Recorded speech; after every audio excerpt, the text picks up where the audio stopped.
আজকে আমরা organic chemistry শুরু করব। প্রথমে আমরা যেটা দেখব সেটা হচ্ছে, দেখো, কার্বনের যোজ্যতা চতুস্থলকীয় মডেল। তো কার্বনের যোজ্যতা কত? কার্বনের যোজ্যতা আমরা জানি 4। কিভাবে 4 হচ্ছে? কার্বনের যদি ইলেকট্রনিক কনফিগারেশন করো সেটা কেমন হয়, 1s2 2s2 2p2।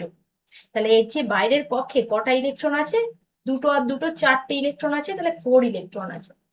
4 ইলেকট্রন। এখন যদি এই ইলেকট্রন সংখ্যা 4-এর বেশি হয়ে যেত, তখন আমরা এর যে যোজ্যতা কিভাবে বের করতাম, যেমন নাইট্রোজেনের এর কি বাইরের কক্ষে যে কটা আছে ইলেকট্রন সেটাই কি এর যোজ্যতা।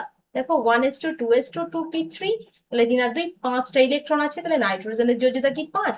দেখো যদি 4-এর বেশি হয়ে যায় তখন তাদের যোজ্যতা আমরা কেমন ভাবে বের করি, তখন তাদের যোজ্যতা আমরা 8 থেকে বিয়োগ করি, তাহলে 8 - 5 = 3। তাহলে নাইট্রোজেনের যোজ্যতা কত হতো? 3। ঠিক আছে। তো আমরা পেয়েছি যে কার্বনের যোজ্যতা হচ্ছে 4। এখন কার্বনের যোজ্যতার বলছে চতুস্তলকীয় মডেল, তাই তো? তাহলে দেখো কার্বন, আহ, এর মডেলটা কেমন, এই মডেলটা কে দিয়েছিলেন? তো কার্বনের যোজ্যতা হিসেবে এটা বলেছিলেন বিজ্ঞানী কেকুলে। ঠিক আছে। পরবর্তীকালে বিজ্ঞানী ভ্যান টপ এবং লাবেল এই যে কার্বন চতুস্তলকীয় মডেল কেমন সেটা কিন্তু তিনি দেখান। ঠিক আছে। তো কার্বন, ধরো মিথেনের আমি CH4, মিথেনের আমি হাইব্রিডাইজেশন বের করবো, সংকরায়ন। তো আমি যখন কেমিক্যাল বন্ডিং চ্যাপ্টারটা তোমাদের আর কি পড়িয়েছি, তখন আমরা সংকরায়ন কিভাবে বের করতে হয় সেটা আমরা দেখেছিলাম, তাই তো? সংকরায়ন বের করার সূত্র বলেছিলাম 1/2V+X - C+X, এটাই আমরা বলেছিলাম। এখানে ভি মানে কি বলেছিলাম, যে কেন্দ্রীয় যে মৌলটা আমরা নিয়েছি সেই কেন্দ্রীয় মৌলের, ঠিক আছে, ভ্যালেন্স ইলেকট্রন। এক্স হচ্ছে একযোজী পরমাণুর সংখ্যা, সি হচ্ছে ক্যাটায়ন এর সংখ্যা, এবং এ হচ্ছে, এ মানে অ্যানায়ন। ঠিক আছে। এখন এখানে দেখো কেন্দ্রীয় মৌল বলতে কে আছে? কার্বন আছে। তাহলে কার্বনের যদি তুমি ভ্যালেন্স ইলেকট্রন বের করো, তাহলে এখানেই দেখতে পাচ্ছ যোজ্যতা ইলেকট্রন 2 আর 2 কত হচ্ছে? 4, তাই তো? একযোজী পরমাণু কটা আছে? এক্স মানে নাম্বার অফ একযোজী পরমাণু সংখ্যা, তাহলে 4। 4+4, কোনো ক্যাটায়নও এখানে নেই, অ্যানায়নও নেই, তাহলে -0 + 0, তাহলে 8/2 মানে 4। এখন 4 মানে কি হয়? সাধারণত sp3 হয়, এগুলো আমরা দেখেছিলাম। তো কার্বনের এই যে চতুস্থলকীয় গঠন, এটা কে দিয়েছিলেন? বিজ্ঞানী ভ্যান হফ এবং লাবেল, তাই তো? তাহলে কার্বনের যোজ্যতার চতুস্থলকীয় মডেল তিনি হচ্ছে ব্যাখ্যা করেছিলেন। ঠিক আছে। এটা হচ্ছে তোমার মিথেনের গঠন। এখন এই দুটো এইচ বা যে কোনো চতুস্থলকীয় মডেলের ক্ষেত্রে এই যে বন্ধন কোণ, এটা কত হবে? 109°28'। ঠিক আছে। এখন আমরা দেখবো যে কার্বনের চতুর্যোজ্যতার ইলেকট্রনীয় ব্যাখ্যা দেবো আমরা, অর্থাৎ লুইসের মতবাদ। তো এই লুইসের মতবাদ আমরা কিন্তু কেমিক্যাল বন্ডিং এ পড়েছিলাম। তোমরা যদি চ্যাপ্টারটা না পড়ে থাকো তাহলে অবশ্যই কিন্তু ওখানে গিয়ে ভিডিওটা একবার দেখবে, তাহলে কিন্তু তোমাদের ব্যাপারটা অনেকটা কনসেপ্টটা ক্লিয়ার হবে। ঠিক আছে। তো বিজ্ঞানী লুইস তিনি কি বলেছিলেন, যে কার্বনের চিহ্ন সি। এখন কার্বন পরমাণু যোজ্যতা কত? 4। তাহলে 4টে ইলেকট্রন এখানে হচ্ছে এরকম ভাবে দিয়ে দেবো, তাহলে এটা হচ্ছে কি? কার্বনের লুইস প্রতীক। ঠিক আছে। তাহলে যখন CH4 গঠন করব, আমরা CH4 এর এ আঁকবো। তাহলে আমরা দেখেছিলাম যে হাইড্রোজেন, হিলিয়াম, কিছু কিছু পরমাণু বা কিছু কিছু মৌল তারা কি দেয়? তারা হচ্ছে দ্বৈত সূত্রে স্টেবল হয়, তাই তো? তারা দ্বৈত সূত্র মেনে চলে, মানে তাদের অরবিটালে দুটো ইলেকট্রন থাকলেই তারা ফুলফিলড হয়ে যায়। কিন্তু বাকি কার্বন যেমন এর অক্টেট ফিল্ড দরকার, তাহলে যদি আমি কার্বনের লুইস প্রতীক আঁকি তাহলে সেটা এমন। এখন আমি যদি হাইড্রোজেনের লুইস প্রতীক আনি, তাহলে হাইড্রোজেনের তো একটা ইলেকট্রন আছে, তাহলে এরকম ভাবে দেখানো হয়। তাহলে হাইড্রোজেন স্টেবল হলে কটা ইলেকট্রন চাই? আরো একটা, দুটো ইলেকট্রনে হাইড্রোজেন স্টেবল হয়, এবং কার্বন 4টে ইলেকট্রনে স্টেবল হয়, তাই তো? তাহলে কার্বনের দেখো 4টে ইলেকট্রন অলরেডি আছে, তাহলে 4টে হাইড্রোজেনের সঙ্গে যদি এই কার্বন বন্ধন করে, তাহলে এই হাইড্রোজেন একটা ইলেকট্রন দিল, প্রত্যেকটা হাইড্রোজেন একটা করে যদি ইলেকট্রন দিয়ে একটা করে সিঙ্গেল বন্ধন, এক বন্ধন গঠন করে, তাহলে কি হবে? কার্বনের যোজ্যতা ফুল কমপ্লিট হয়ে যাবে, তাই তো? আর এবং হচ্ছে কার্বন তোমার অষ্টক পূর্তি করবে। কার্বনের দেখো দুটো, দুটো 4টে, দুটো 6টা, দুটো 8টা। এরা যদি প্রত্যেকটা একটা করে বন্ধন করে, তাহলে কার্বনের নাম্বার অফ ইলেকট্রন কত হচ্ছে? 8টা। তাহলে কার্বন তখন অষ্টক সূত্র মেনে চলছে, তাই তো? তাহলে কার্বন এক্ষেত্রে কিন্তু অষ্টক সূত্র মেনে চলছে। এবং এই যে হাইড্রোজেন, দেখো হাইড্রোজেন একটা একটা বন্ধন করার ফলে হাইড্রোজেনে দুটো করে ইলেকট্রন পেয়ে দ্বৈত সূত্র হাইড্রোজেনও এ করছে। তাহলে এটাই হচ্ছে কি CH4 এর গঠন। CH4 কেমন ভাবে তাহলে স্টেবিলিটি পায় সেটা আমরা কি করলাম, সেটা আমরা দেখলাম, তাই তো? আচ্ছা, তো তাহলে এই ওপরে যে স্ট্রাকচারটা এঁকেছি এটা হচ্ছে কি CH4 এর স্ট্রাকচার, ঠিক আছে, মিথেন এর স্ট্রাকচার, ঠিক আছে। তো এর পরের ভিডিওতে আমরা আইইউপ্যাক নোমেনক্লেচারও পড়বো। তো আজকের ভিডিওতে আমরা মেনলি দেখবো যে আমরা হাইব্রিডাইজেশন বিভিন্ন যৌগগুলোর ক্ষেত্রে আমরা হাইব্রিডাইজেশন কি করে বের করি। দেখো CH4 এক্ষুনি দেখে আসলাম আমরা, যেটা হচ্ছে sp3 হাইব্রিডাইজেশন। তো হাইব্রিডাইজেশন বারবার ওরকম ভাবে বের করার থেকে দেখো আমরা নাম্বার অফ সিগমা এবং পাই বন্ধন থেকে আমরা হাইব্রিডাইজেশন কিন্তু ক্যালকুলেট করতে পারি। যদি দেখো এখানে এই CH4 এর স্ট্রাকচার একটু আগেই আমরা দেখেছি, আমরা কেমন দেখেছি, CH4 মানে এখানে কোনো পাই বন্ধন নেই, তাই তো? দেখো এই যে সিঙ্গেল বন্ধন এগুলো হচ্ছে সিগমা বন্ধন, ঠিক আছে, এক বন্ধন এগুলো হচ্ছে সিগমা বন্ধন। এখন তাহলে এখানে কোনো ডবল বন্ড মানে দ্বিবন্ধন নেই, তাই তো? তাহলে এই কার্বনটার হাইব্রিডাইজেশন কত, sp3। তাহলে sp3 কখন হচ্ছে, if if no pi bond, যদি নো পাই বন্ড থাকে ওই কেন্দ্রীয় মৌলের ক্ষেত্রে, যে এর পাশাপাশি এই কার্বনের পাশাপাশি কোনো দ্বিবন্ধন নেই, ঠিক আছে, বা কোনো পাই বন্ধন নেই, তাই তো? দ্বিবন্ধন বা ত্রিবন্ধন কিছুই নেই, তাহলে এটা হচ্ছে কি কি হাইব্রিডাইজেশন, sp3 হাইব্রিডাইজেশন, ঠিক আছে। If no pi bond then sp3 hybridization. If যদি ওয়ান পাই বন্ড প্রেজেন্ট থাকে তখন সেটা হবে sp2 হাইব্রিডাইজেশন। আর ইফ যদি টু পাই বন্ড থাকে কোনো সিস্টেমে তখন সেই হাইব্রিডাইজেশনকে আমরা কি বলবো, sp হাইব্রিডাইজেশন, ঠিক আছে। তাহলে এই কার্বন আমরা দেখেছি যোজ্যতা কত দেয়, যোজ্যতা দেয় হচ্ছে 4, চতুর্যোজী, তাই তো? তাহলে তিনটে CH3 এরকম ভাবে আছে, তিনটে হাইড্রোজেন এরকম ভাবে আছে CH3, এই যে সিঙ্গেল বন্ধনটা এই CH3 আবার হচ্ছে তাহলে এখানে কেন্দ্রীয় দুটো কার্বন আছে, তাই তো? তাহলে এও কেন্দ্রে আছে, দুটো কার্বনের মধ্যে দুটোর হাইব্রিডাইজেশন কেমন। এই কার্বনের দেখো এই যে আমি কালার করছি, এই কার্বনটার প্রথম ক্ষেত্রে যে ইয়েলো কার্বন, সেই ইয়েলো কার্বনের দেখো এই কার্বনটার পার্টিকুলারলি এর কি কোনো পাশে দ্বিবন্ধন বা ত্রিবন্ধন আছে, কোনো দ্বিবন্ধন ডবল বন্ড বা ট্রিপল বন্ড কিছুই নেই, তাহলে নো পাই বন্ড। তাহলে নো পাই বন্ড হলে কি হয়, নো পাই বন্ড মানে হচ্ছে sp3 হাইব্রিডাইজেশন, তাই তো? তাহলে এই কার্বনটা কি হাইব্রিডাইজেশনে আছে, sp3। সিমিলারলি যদি পরের কার্বনের ক্ষেত্রে বিচার করি আমি, এই যে পিঙ্ক কালার করেছি এই কার্বনটা কি হবে, এরও কোনো পাই বন্ধন নেই, তাহলে এও কি হাইব্রিডাইজেশন দেখাবে, sp3 হাইব্রিডাইজেশন, তাই তো? এখন আমরা পরের মলিকিউলটা করবো। দেখো এটাকে আমরা বলি কি ইথিলিন। এটা আমরা কিভাবে বলছি এর পরের ভিডিওতে আমরা আইইউপ্যাক নোমেনক্লেচার শুরু করব, সেখানে আমরা ডিটেলসটা কিন্তু আলোচনা করব, ঠিক আছে। তাহলে এখানেও একটা কার্বন আছে, তাহলে আমরা কার্বন পরমাণুর মেনলি হাইব্রিডাইজেশন বের করছি। তাহলে এটা কেমন দেখতে দেখো, CH2, এই যে দ্বিবন্ধন CH2, তাই তো? তাহলে এখানে প্রথম কার্বনটার ক্ষেত্রে যদি আমি এই কার্বনটার ক্ষেত্রে যদি আমি দেখি যে এটা কেমন, দেখো যে বলছি যদি একটা পাই বন্ড প্রেজেন্ট থাকে তাহলে সেটাকে আমরা কি হাইব্রিডাইজেশন বলবো, sp2। তাহলে দেখো এই কার্বনটার একটা বন্ধন মানে এটা সিগমা বন্ধন, এরও এটা সিগমা বন্ধন, এর প্রথম বন্ধনটা সিগমা বন্ধন, পরেরটা হচ্ছে পাই। প্রথমটা সিগমা, পরেরটা হচ্ছে কি, পরেরটা পাই।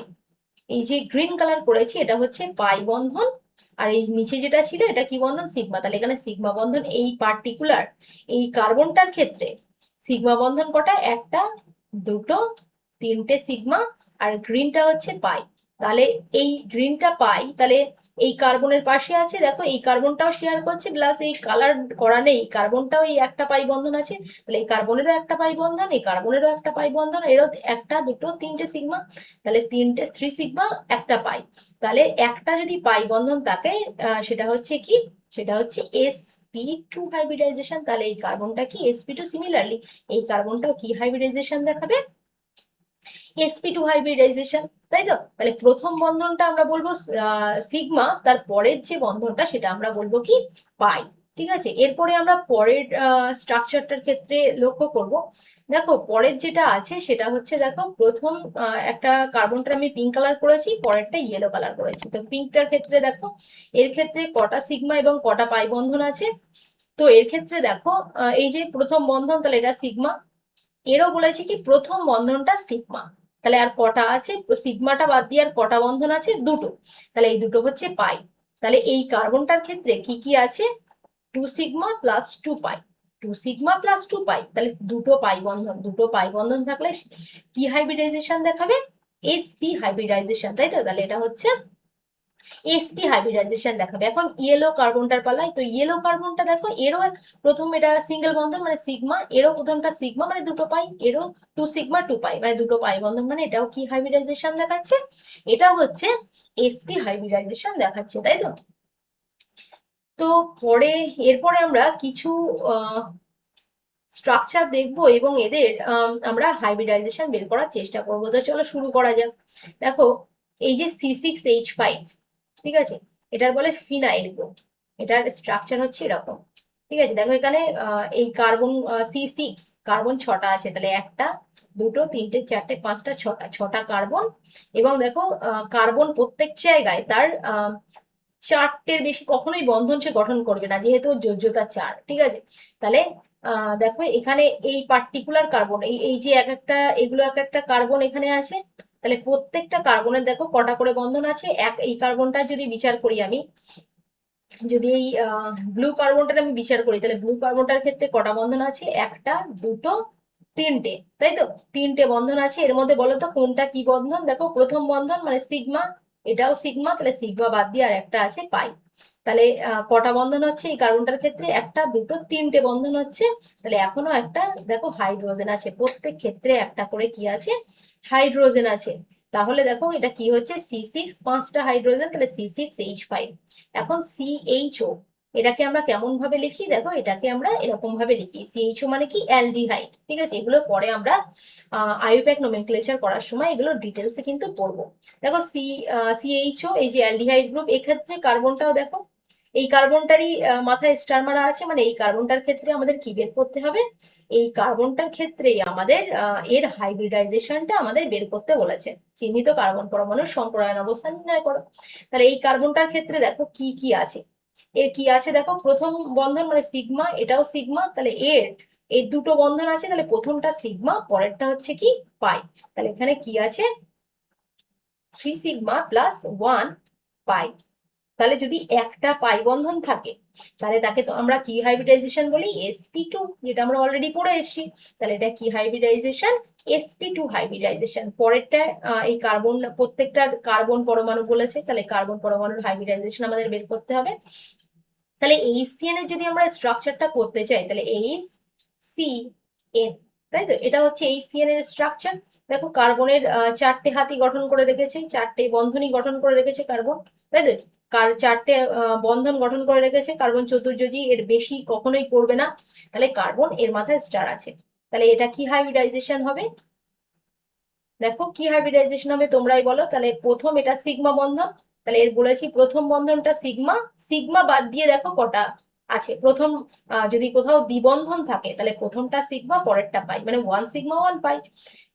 কোনো জায়গায় যদি ত্রিবন্ধন থাকে তাহলে প্রথমটা সিগমা বাকি দুটো পাই। ঠিক আছে, আর সিঙ্গেল বন্ধন মানে অলওয়েজ সিগমা বন্ধন, তাহলে এটা হচ্ছে সিগমা বন্ধন। তাহলে একটা সিগমা, দুটো সিগমা প্লাস এখানে দুটো পাই, 2 পাই। তাহলে দুটো পাই বন্ধন যদি থাকে সেটা কি হাইব্রিডাইজেশন হবে, sp হাইব্রিডাইজেশন, তাই তো। তাহলে আশা করি তোমরা এগুলো কিন্তু করতে পারবে। ঠিক আছে, এক্ষেত্রে দেখো প্রথম বন্ধন মানে কি সিগমা, এটা মানেও সিগমা, তাহলে এই কার্বনের দুটো সিগমা আছে, প্লাস একটা সিগমা বন্ধন বাদ দিয়ে আবার একটা আছে বন্ধন, এরও একটা, তাহলে এই কার্বনের উভয় পাশের কথাই তোমার বিচার করতে হবে। তাহলে উভয় পাশে দেখো কটা বন্ধন হচ্ছে, দুটো, তাই তো, 2 পাই, 2σ+2 পাই, তাহলে এটা কি হাইব্রিডাইজেশন হবে, এটাও sp হাইব্রিডাইজেশন হবে। সিমিলারলি পরেরটার ক্ষেত্রে দেখো হাইড্রোজেন গুলো যদি আমি একটু খুলে লিখি, তাহলে এটা কেমন হচ্ছে, দুটো CH2 আছে, দুটো হাইড্রোজেন এই যে, আর এখানে আছে OH, তাই তো। তাহলে এই কার্বনটার ক্ষেত্রে আমার বের করতে বলেছে যে এর হাইব্রিডাইজেশনটা কি হবে। তো এর হাইব্রিডাইজেশন আমরা কিভাবে বার করবো চলো দেখি। দেখো এখানে একটাও কি পাই বন্ধন আছে, নেই, তাহলে এখানে সিঙ্গেল বন্ধন মানে সিগমা, এ পাশেও সিগমা, এ পাশেও সিগমা, এ পাশেও সিগমা, তাহলে no pi bond, no pi bond. তাহলে একটাও যদি পাই বন্ড না থাকে তাহলে সেটা কি হাইব্রিডাইজেশন? sp3 hybridization. দেখো এই যে প্রথম দেখা যাচ্ছে এই কম্পাউন্ডটার ক্ষেত্রে, ঠিক আছে, এই কম্পাউন্ডটার ক্ষেত্রে দেখো এই স্টার মার্কিং কার্বনটার আমরা হাইব্রিডাইজেশন বার করব। তো এটাকে যদি আমরা আরেকটু সুন্দর করে লেখার চেষ্টা করি, দেখো এখানে 3টে হাইড্রোজেন যুক্ত আছে, মানে হাইড্রোজেন এক বন্ধনের দ্বারাই যুক্ত থাকে, তাহলে এক বন্ধন। এবং তাহলে এখানে দেখো কোনো কি এই যে পার্টিকুলার কার্বনটার ক্ষেত্রে এর কি আমি ইয়েলো মার্কিং করছি, এটার কি ক্ষেত্রে কি কোনো পাই বন্ধন আছে? তাহলে কোনো পাই বন্ধন নেই। আমরা জেনেছি যদি নো পাই বন্ড থাকে তাহলে সেটা কি sp3, তাহলে এই কার্বনটার হাইব্রিডাইজেশন কি sp3। এখন এই যে কার্বনটা আমি দেখাচ্ছি, দেখো এই কার্বনটার ক্ষেত্রে দেখো এই পার্টিকুলার কার্বনটার ক্ষেত্রে এর দেখো এর আশেপাশে কটা বন্ধন আছে? একটা, একটা দ্বিবন্ধন আছে, দুটো, তিনটে, ঠিক আছে। তার মানে এই এখনো একটা হাইড্রোজেন, এখানে একটা আরো একটা এক্সট্রা হাইড্রোজেন আছে, তাই হাইড্রোজেন মানে এক বন্ধন যুক্ত। সুতরাং সেক্ষেত্রে আমাদের এক বন্ধনের কোনো কাজ নেই, হাইব্রিডাইজেশন বের করতে গেলে আমরা নাম্বার অফ পাই বন্ডের ভিত্তিতেই হাইব্রিডাইজেশন বের করতে পারি। তাহলে এখানে কটা পাই বন্ধন আছে? প্রথমটা মানে সিগমা, এটাও মানে সিগমা, তাহলে এখানে কটা পাই বন্ধন আছে? 1 পাই বন্ড। তাহলে 1 পাই বন্ড যদি থাকে তাহলে সেটা কি হাইব্রিডাইজেশন হয়? sp2। তাহলে এই পার্টিকুলার হাইব্রিডাইজেশনটা কি sp2 হাইব্রিডাইজেশন। এখন পরের কার্বনটা আমরা রেড দিয়ে বিচার করছি। তাহলে এখানে দেখো কটা পাই বন্ধন আছে? এটাও সিগমা, এটাও সিগমা, তাহলে একটাই পাই বন্ধন। তাহলে এটা একটা যদি পাই বন্ধন থাকে তাহলে এই কার্বনটাও কি sp2। এই কার্বনটার ক্ষেত্রে বিচার করি, পরের কার্বনটার ক্ষেত্রে দেখো আমি গ্রিন কালার করছি। তো এই গ্রিন কার্বনটার ক্ষেত্রে দেখো ওর আশেপাশের বন্ধনগুলো দেখো, এটা এক বন্ধন মানে সিগমা, এটাও এক বন্ধন মানে সিগমা, তাহলে এর আশেপাশে দুটো বন্ধনই সিগমা। এখন দুটো বন্ধন যদি সিগমা হয় তাহলে কি হবে? তাহলে 2 sigma bond, 2 sigma bond plus এখানে, তার মানে এখানে নো পাই বন্ড, কোনো পাই বন্ড নেই, তাহলে এটা কি হাইব্রিডাইজেশন হবে? sp3 হাইব্রিডাইজেশন, তাই তো। সিমিলারলি এটা দেখো একটাই পাই বন্ধন আছে মানে sp2, সিমিলারলি এটাও একটা পাই বন্ধন আছে তাহলে sp2, এখানে একটাও পাই বন্ধন নেই তাহলে এটা sp3। এই পরের কম্পাউন্ডটার ক্ষেত্রে দেখো, দেখো এখানে দেখো কোনো পাই বন্ধন আছে, আশেপাশে কোনো ডবল বা ট্রিপল বন্ড আছে? কিছুই নেই, তাহলে এটাও হচ্ছে sp3 হাইব্রিডাইজেশন, তাই তো। এটাও কি, এটাও হচ্ছে আমাদের sp3 হাইব্রিডাইজেশন। কেন? কারণ এখানে কোনো পাই বন্ধন নেই। তো আশা করি আমরা বিভিন্ন কম্পাউন্ডের ক্ষেত্রে মৌলগুলোর পার্টিকুলার মৌলগুলোর হাইব্রিডাইজেশন কিভাবে বার করতে হয়, তো এই ভিডিওতে আমরা সেটা জেনেছি, ঠিক আছে।